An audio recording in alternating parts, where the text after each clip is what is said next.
Welcome. If you want to connect Bluetooth device to your VERNEE M5, at the first you have to open the Bluetooth settings on your smartphone. So activate Bluetooth. As you can see, it's activated when the switcher is turned on. Then you have to click here to go for the more settings. And when you are here, we have to open the case or the Bluetooth feature on the second device that you want to connect. In my case, I will connect these earphones.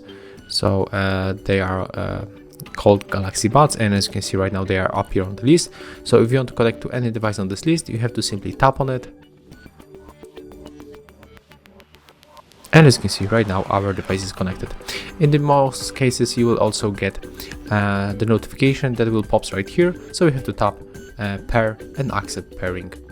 So that's how it looks. Thank you guys for watching. Thumbs ups, comments, and subscribe to our channel. See ya.